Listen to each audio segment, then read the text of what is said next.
pantalla. ¿Tienes habilitada la posibilidad? Yo creo que sí, que en el Teams, arriba a la derecha, te tiene que salir lo de compartir. Vale.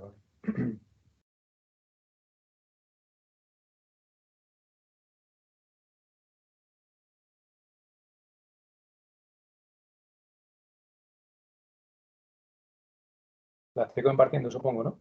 Sí.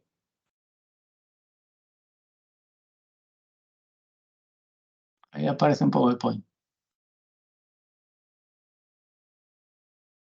¿Y ahora qué? ¿Se ve? Ahí se ve bien, sí. Vale. Empiezo entonces. Cuando quieras. Vale. Un segundo. Igual ahora se escucha mejor. Sí, ahora se te oye un poquito más alto. Vale, es que se conecta el móvil, no sé por qué también. Vale. Bueno, pues nada, simplemente hoy lo que vamos a hacer es una bibliográfica en la que voy a hablar de esta revisión que trata de la descarga consecuente, que tanto conocemos ya, aplicada en este caso al mundo animal. Un poco ver eso, salir un poco de lo que estamos acostumbrados, de la N1, de la esquizofrenia, de la parte más de del EEG y la psicosis y tal, y ver un poco cómo la descarga consecuente también se estudia en animales muchísimo y tiene mucha importancia y bastante interés hoy en día. En este caso, esta revisión es del 2008 de la Universidad de Pittsburgh, en Pensilvania, que tienen un buen edificio, lo he puesto por eso. Y nada, eso. Básicamente voy a resumir un poco lo que cuentan porque es bastante larguito y se meten cosas a lo mejor un poquito más complicadas. Así que he hecho un poquito de resumen y a la vez hacerlo un poquito más ameno de lo que puede ser cuando lo lees. Bien, a ver, ¿qué vamos a ver o qué se comenta en esta revisión?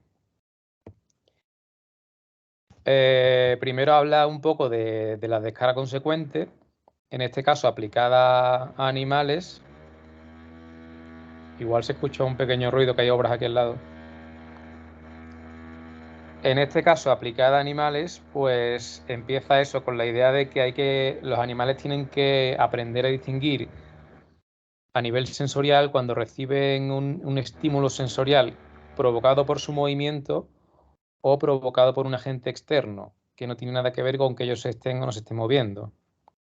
O como se dice, cuando algo te golpea o cuando tú golpeas algo. Esto, digamos, es una de las mecanismos evolutivos más relevantes que han desarrollado cualquier tipo de animal. Y como digo, eso es fundamental que cualquier especie, cualquier animal aprenda a distinguir entre esos dos tipos de entradas sensoriales. Cuando yo golpeo algo, cuando algo me golpea a mí. Y aquí es donde entraríamos en la descarga consecuente, que sería la que nos permite esa distinción gracias a esa copia eferente que se envía de la orden de movimiento que el animal ha realizado o que el animal va a realizar. Y bueno, en este caso el artículo o la revisión tiene un par de objetivos. El primero es revisar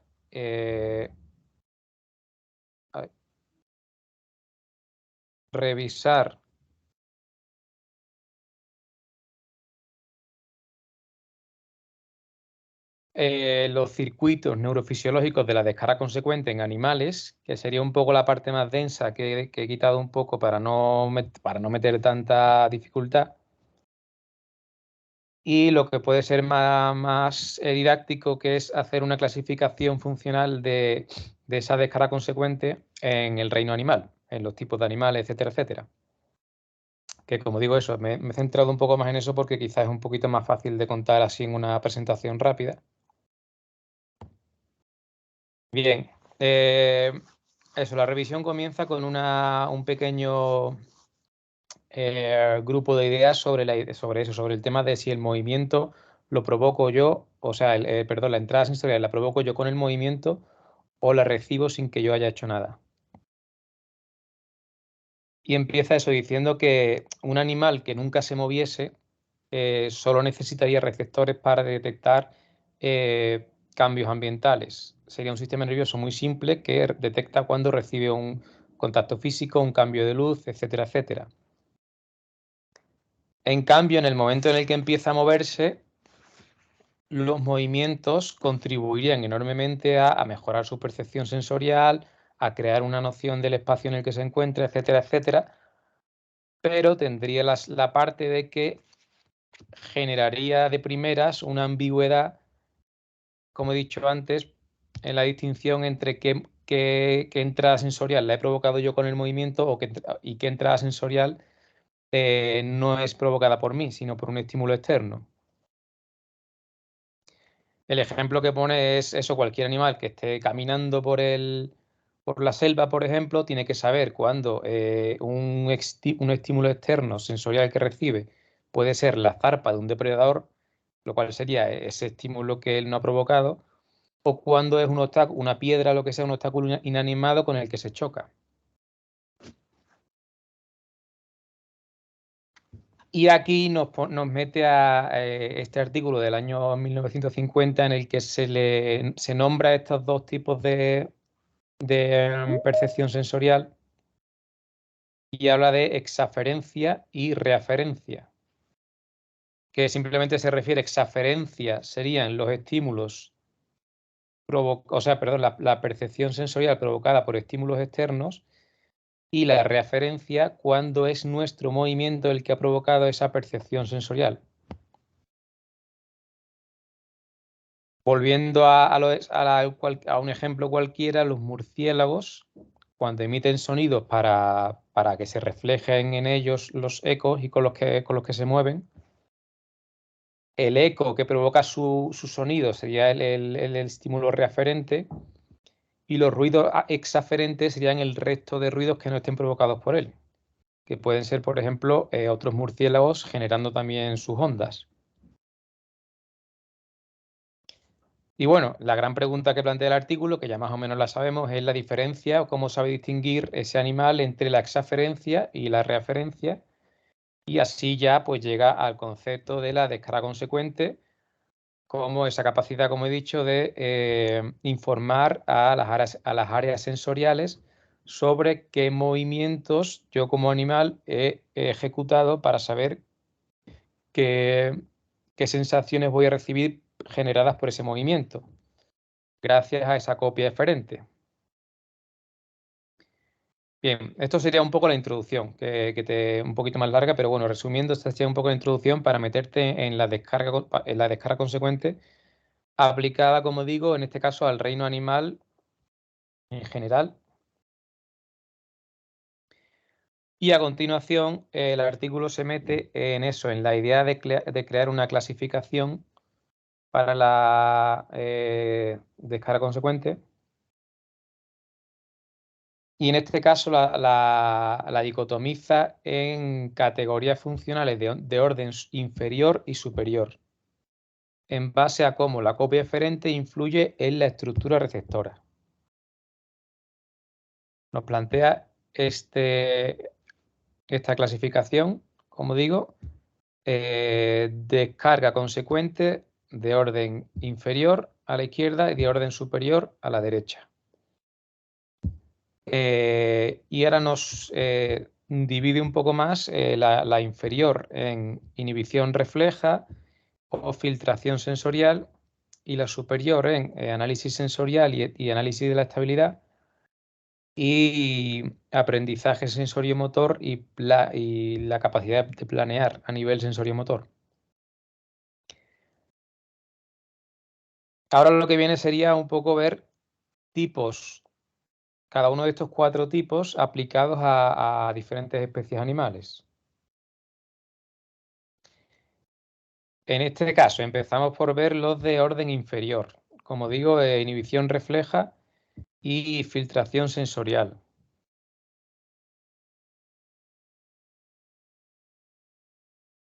En este caso, o sea, bueno, los de orden inferior, primero nos cuenta un poco lo que son. Eso es regular la información que entra a nuestro sistema sensorial, que sería la filtración sensorial, y al mismo tiempo regular la respuesta motora que provoca esa información que le llega al animal, que sería la inhibición refleja. Este sistema sería necesario para cualquier especie que tenga, para cualquier animal que tenga receptores sensoriales y sistemas motores. Y la mayoría de circuitos de orden inferior estarían identificados en animales invertebrados.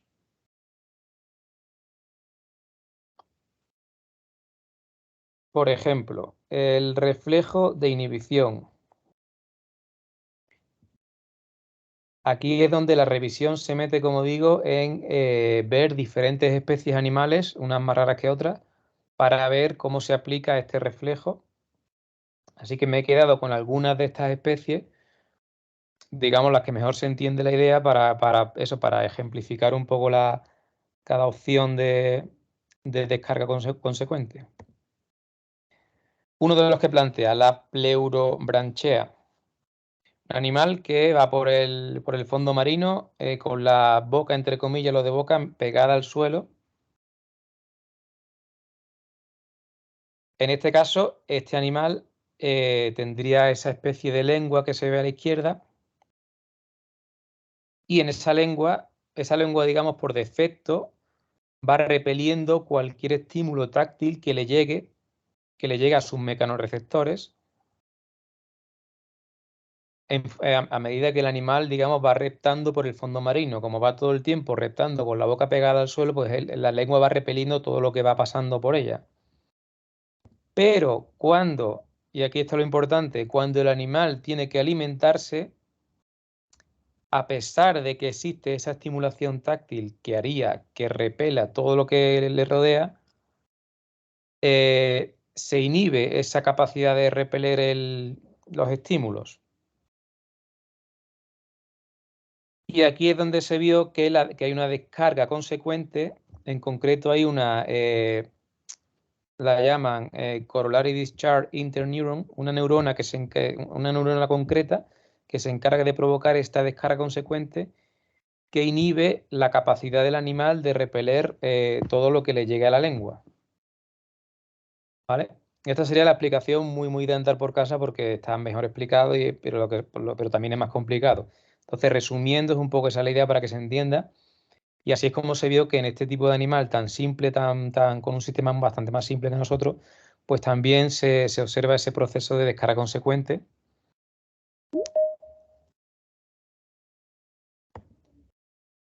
En el caso de la filtración sensorial, dentro del orden inferior, igual nos pone varios ejemplos de animales. Por ejemplo, el cangrejo de río. En este caso, se sabe que estos cangrejos, cuando notan cualquier movimiento del agua en el aire, que no controlan, que es imprevisto, empiezan a mover la cola para huir del lugar. Es un sistema reflejo de ponerse a salvo, digamos. Esta respuesta, concretamente, la generan unas células ciliadas que reciben la información externa que se encuentran en la cola y en el abdomen, como se ve en la imagen. Son esos pelitos que aparecen así en el final de la cola.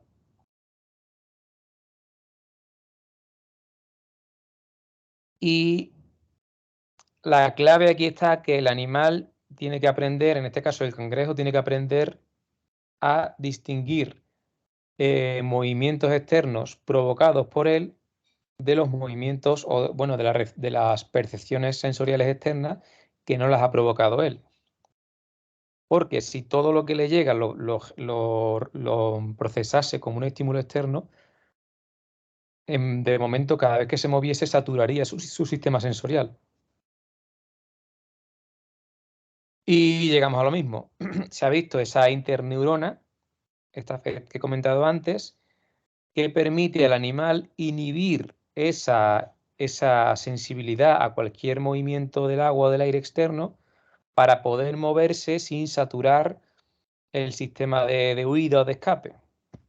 Es un poco la idea. La idea al final, cuando el cangrejo de río se está moviendo, es capaz de inhibir toda la información sensorial que le llega, que le podría dar a entender, estando parado, que está en peligro porque hay un estímulo externo.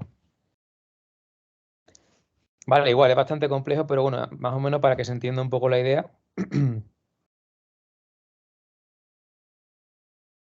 Esto también lo explican o lo comentan con el tema de las cucarachas, en este caso con los pelitos que tienen en las patas, pues igual ahí reciben todos los movimientos externos. Si reciben alguna vibración extraña que ellas no han provocado, huirían. Tienen que distinguir cuándo esa vibración la han provocado ellas al moverse. Y también ponen el ejemplo del dogfish, que creo que es el cazón en español, que tendría como en su piel o también un tipo de célula ciliada, unos pelitos, que le permiten, en base a las ondas del movimiento del agua que le llegan, saber si él está provocando la percepción o si hay un estímulo externo que está provocando un movimiento en el agua del cual él no es culpable. Y así poder saber un poco si tiene que preocuparse o no.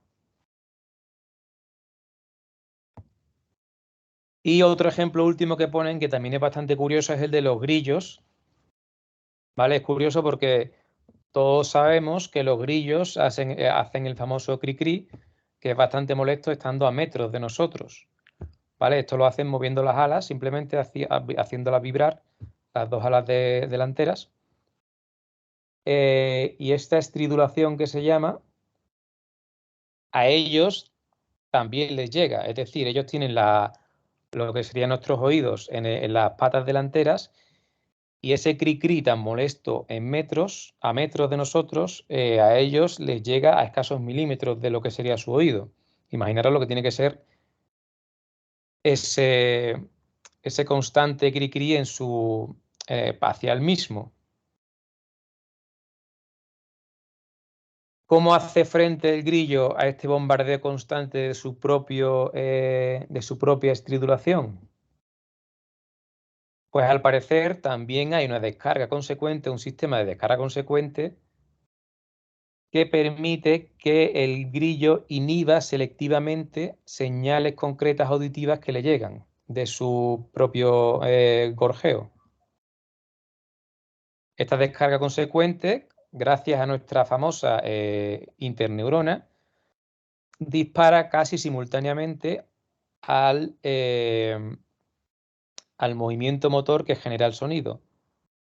De forma que el grillo sabe concretamente inhibir la percepción de su cri-cri, pero no inhibir la percepción de cualquier otro sonido que pueda asociarse a un peligro. Es un poco la idea, es la capacidad de evitar escucharse a sí mismo con el cri-cri, igual que en el experimento no escuchamos nuestra voz al decir la A. ¿Vale? En este caso con un sistema, lógicamente, muchísimo más simple que el nuestro. Bien, esto sería orden inferior. Algunos de los ejemplos que pone el artículo sobre orden inferior. Ahora pasaría a orden superior, a lo que hemos dicho de descarga consecuente de orden superior. En este caso, esta descarga consecuente, la de orden superior, nos permite interpretar el contexto a través de la información sensorial, nos permite construir y mantener esa construcción de una representación interna de la información del contexto, es decir, saber en qué posición estamos, dónde estamos, qué nos rodea, etcétera, etcétera. Nos permite adquirir, bueno, les permite a estas especies animales, a nosotros también, adquirir nuevos patrones motores, o participa en ello, participa en la adquisición de nuevos patrones motores y participa en la ejecución de secuencias de movimiento rápidas, como veremos ahora en alguna especie. Todo esto. Bien, ejemplos. Bueno, y este tipo de descarga consecuente solo se ha identificado en animales vertebrados. La otra era la mayoría en invertebrados. O la mayoría que se ha investigado en invertebrados, esta solo se ha identificado en animales vertebrados. Bien, vamos a ver algunos ejemplos con animales concretos, en este caso, del análisis sensorial y de la estabilidad. Nos pone el ejemplo del chimpancé. ¿Por qué? Porque el chimpancé es un animal que ejecuta una gran cantidad de movimientos sacádicos. ¿Vale? Está continuamente moviendo los ojos hacia otro, o sea, docenas de veces por minuto hace movimientos sacádicos. ¿Qué ocurre? Que si percibiesen el mundo como la información que les llega, sería un caos de imágenes que van cambiando. Con lo cual, es crucial que el cerebro del chimpancé pueda distinguir dentro de los saltos que ocurren en su flujo visual, que es provocado por una sacada, por un movimiento sacádico, y que es un cambio en el ambiente externo que no tiene nada que ver con el movimiento de sus ojos. Pues aquí volvemos a encontrarnos con esa descarga consecuente que se está trabajando en investigar un poco más sobre ella, que parece que tiene un mecanismo que avisa con antelación de ese movimiento sacádico, todo esto a una velocidad increíble, para anular la percepción del desplazamiento de la imagen visual. De forma que el cerebro del chimpancé siempre va a prever el cambio de imagen y ese constante cambio de imagen por minuto pues está perfectamente programado con la descarga consecuente para que su continuo de lo que está viendo tenga un poco de lógica, no sea un salto constante de imágenes.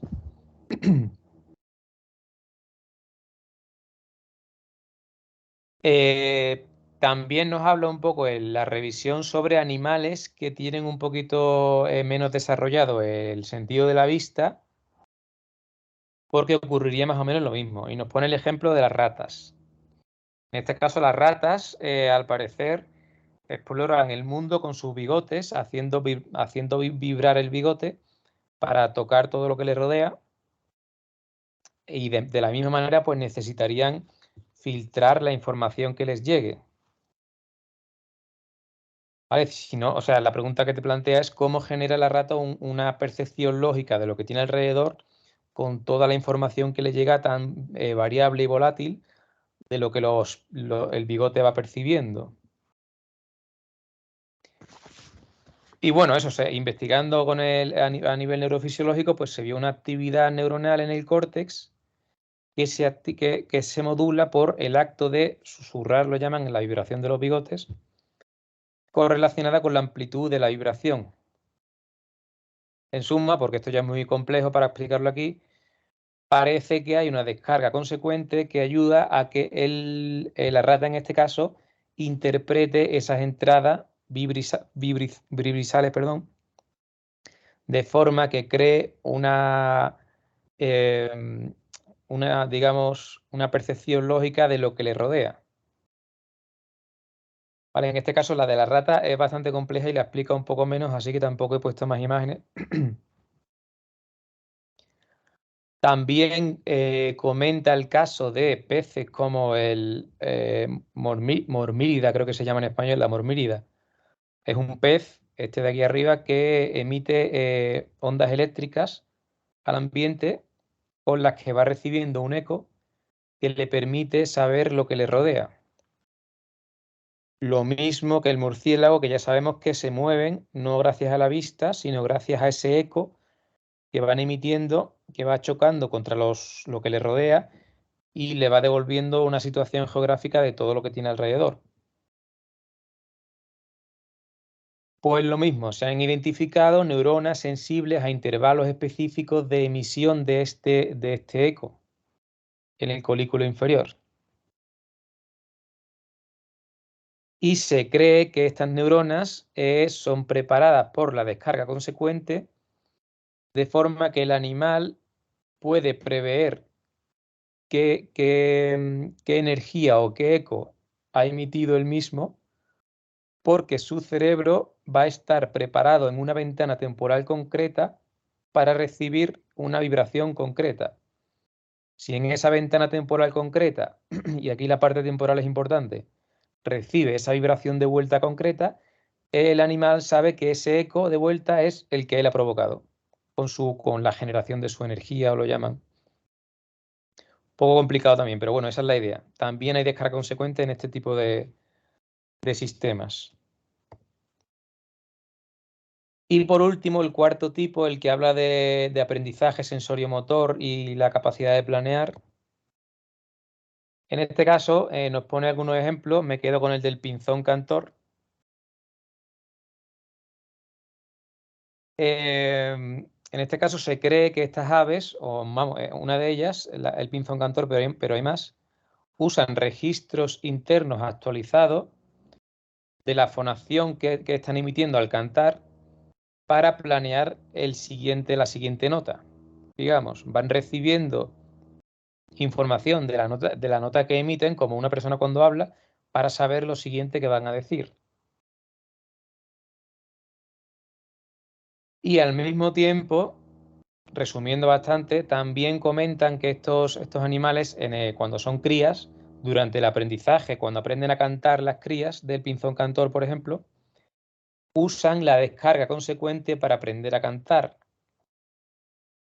¿Cómo? Afinando su canto mediante la comparación con las vocalizaciones del resto de pájaros de su especie, ya que van almacenando en la memoria todos estos cantos que escuchan y luego van comparando lo que ellos emiten con el canto que tienen memorizado lo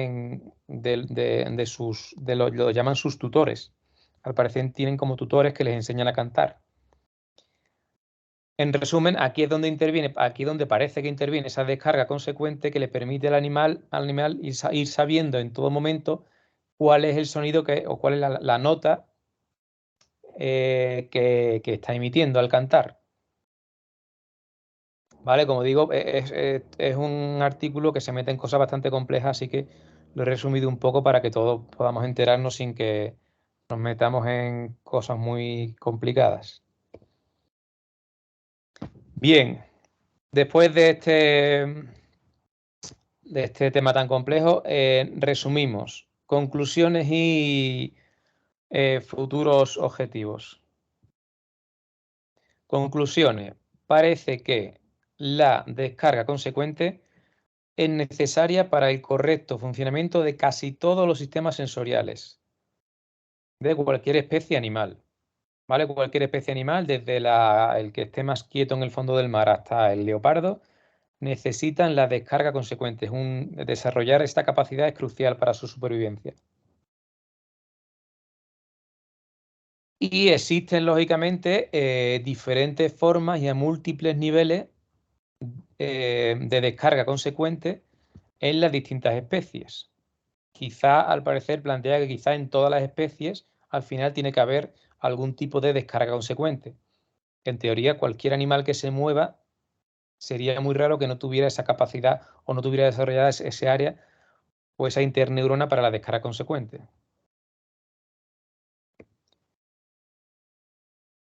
En este caso, las señales o la descarga consecuente de orden inferior simplemente proporcionaría información al animal sobre cuándo debe producirse la entrada sensorial, de forma que pueda inhibir la entrada sensorial que le llegue en un momento concreto que él la espera. ¿Qué es lo importante aquí? Que en el caso de las señales de orden inferior, la clave no es lo que le dice la señal de vuelta, sino cuándo llega la señal de vuelta. Si la señal de vuelta llega en un momento concreto en el que el animal la espera, es que es la que está esperando, es que es la suya y es la que tiene que inhibir. Sería un poco la idea. El cuándo es más importante que el qué. Y como he dicho antes, la principal característica de estos circuitos de orden inferior es la presencia de esa única interneurona, esa CDI, Corollary Discharge Interneuron, que se ha visto en estos animales, que ejerce esa acción inhibitoria de la percepción generada por sus propios movimientos.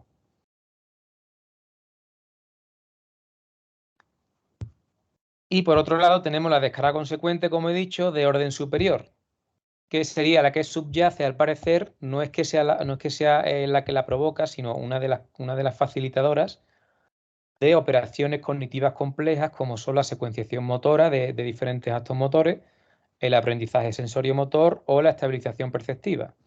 Todo este tipo de procesos tan complejos se ayudan de la descarga consecuente para llevarlos a cabo.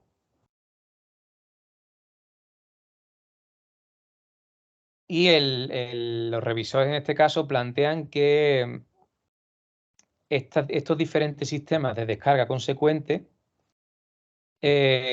podrían acomodarse a una plantilla común, todo esto en base a que se vaya trabajando la investigación, a una plantilla común que tenga similitudes subyacentes a todos ellos, tanto desde el más simple al más complejo. Bien, y por otro lado, a nivel de futuros objetivos que podemos tener en este tema o que tendrán seguramente y habrán desarrollado, ya que el artículo tiene ya más de 10 años, o la revisión. Por un lado, desglosar, aún más los subtipos, ¿vale? Hemos visto 4 subtipos, básicamente, pues desglosarlos aún más en más subtipos. Una forma de hacer esto sería tener en cuenta los mecanismos subyacentes, partiendo de la idea de que no todas las copias eferentes tienen el mismo objetivo, unas buscan excitar, otras inhibir y otras modular. Por lo cual, en base a esta idea, pues se pueden subdividir aún más, se puede subdividir aún más esa clasificación que hemos visto. A nivel sistémico, se debe trabajar, como es lógico, en comprender un poco más estos circuitos interáreas que median en el envío de la copia eferente, de forma que se pueda combinar más qué ocurre a nivel fisiológico con qué se ve a nivel comportamental en cada animal. Y yendo a un nivel más reduccionista, la idea es que los investigadores deberían intentar aislar un poco más estos mecanismos de descarga consecuente hacia niveles más celulares y moleculares, ¿vale? Que lógicamente aún está lejos este objetivo, ya que hoy en día, aunque yo lo he explicado muy por encima, pero lo que el artículo te da a entender, aunque sea una explicación más elaborada, es que todo es muy se cree, se ha visto, se intuye, pero está todo todavía muy con estudios que están viendo por ensayo y error cómo funcionan esos mecanismos de descarga consecuente. Y por último, plantea el artículo, la revisión, que el objetivo final sería descubrir, en suma, cómo influye la copia, el envío de la copia eferente o la descarga consecuente en sí, en la percepción o en el sistema perceptivo de cada animal o de cada especie. Ya que los experimentos que se han realizado hasta ahora, o muchos de ellos, han mostrado que si, dicho de mala manera, si fastidiamos el área que se encarga de que funcione el mecanismo de la descarga consecuente, el comportamiento de los animales se ve alterado. ¿Vale? Esto se ha visto en estudios con animales a nivel ocular, por ejemplo, esto que hemos visto de los movimientos sacádicos, tal, ahí se ha visto en diferentes estudios que si fastidian el área de la descarga consecuente, el comportamiento del animal a nivel visual se ve alterado, lo cual demuestra esa correlación entre la descarga consecuente y la parte comportamental, y da esa idea de que ese mecanismo está ahí, es muy importante y debe investigarse más para comprender todo su correlato. Bien, y nada más. Hasta aquí era. Un poco complicado, pero he intentado hacerlo lo más ameno posible, pero es verdad que era un artículo que quizás era muy biológico bueno, y al ser una revisión, pues se metía en muchos temas a la vez. Así que puede quedar un poco complejo al final para contarlo en media hora. Si tenéis preguntas, cualquier cosilla.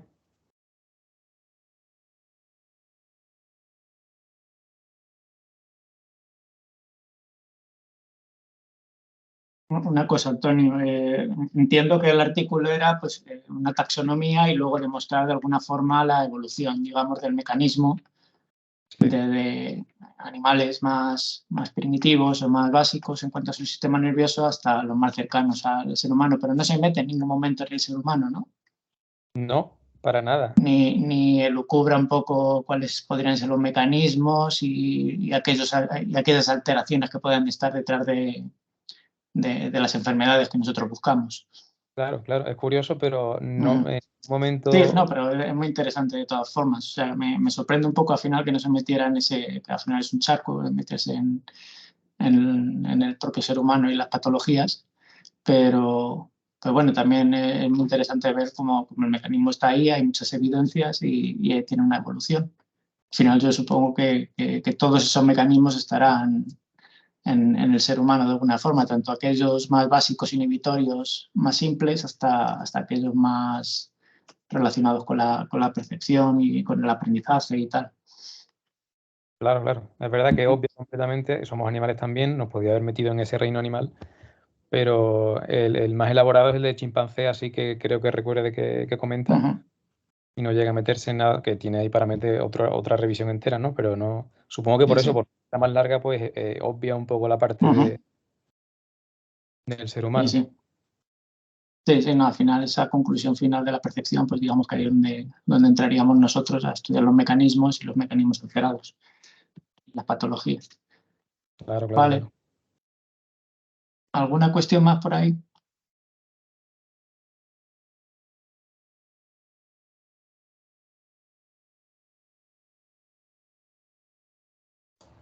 Nada, decir que gracias y que muy interesante, la verdad. Yo no había leído esta revisión Mm. y me llama la atención que al final, bueno, que has explicado, ¿no? Que a nivel más micro, estos mecanismos están muy a cargo de neuronas inhibitorias, o sea, de sistemas, no sé si son sistemas GABAérgicos o de qué tipo, Sí, pero creo que comentan el tema de los sistemas GABAérgicos. Hay un momento en el que en una de las especies sí lo nombra, o sea que puede ir por ahí seguramente. o sea que no, me queda un poco con eso, decir, joder, al final todo va de cómo, bueno, no sé si todo, pero que hay algo muy importante ahí, la regulación de la inhibición de los sistemas GABAérgicos y todo eso. Mm. Mm, Sí, al final los que estamos escribiendo sobre estos temas nos viene bien para argumentar, sí, sí, no, total. a hacer nuestras introducciones de los papers, pues bueno, aquí podemos encontrar mucha información. Bueno, y la importancia del mecanismo está a nivel evolutivo, Ujú. eso Sí, sí. eh, Claro. fundamental. Aquí lo que yo veo que da juego es a la idea de que podemos hacer muchos tipos de estudios con seres humanos en este caso, Ujú. en sujetos controles para simplemente comprender más este mecanismo, que no es tan simple como un N1 que aparece en esquizofrenia, sino que Ya. puede haber una variabilidad de tipo de estudios que den resultados interesantes sobre la descarga consecuente. Sí, con respecto a diferentes modalidades sensoriales, a lo mejor, o... Y eso, sujetos controles, que no hace falta que sea en psicosis en este caso. Muy bien. Ya. Y a nivel inner speech, ¿sabéis si en humanos sabéis si hay descarga consecuente? Sí, ¿no? Hay artículos sobre eso y creo recordar que sí. Rosa lo tiene más fresco, lo que pasa es que ella está en Australia y ahora está durmiendo, pero lo hemos comentado en alguna reunión porque ella es la que se ha leído más ese tema y había un artículo interesante sobre ese discurso interno que lo debatimos porque era interesante, pero también daba dudas de si de verdad estaba bien planteado el paradigma para saber seguro que que el discurso interno es el que está provocando la onda y ese Ya. tipo de detalles. Bueno, qué guay. Muy interesante. Hay trabajo. Mm.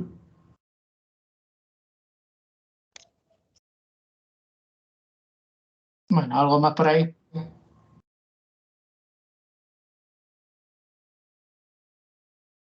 Parece que no. Bueno, pues lo dejamos por hoy. Yo creo que ha estado algo bastante completo y bien. Ujú. Muy bien. Bueno, pues Gracias. venga, muchas gracias por todo. Adiós. Por asistir tanta gente hoy. Uy, estoy sorprendido. Muchas gracias. Venga, Venga, gracias. un abrazo a Hasta todos. luego. Hasta Adiós. luego.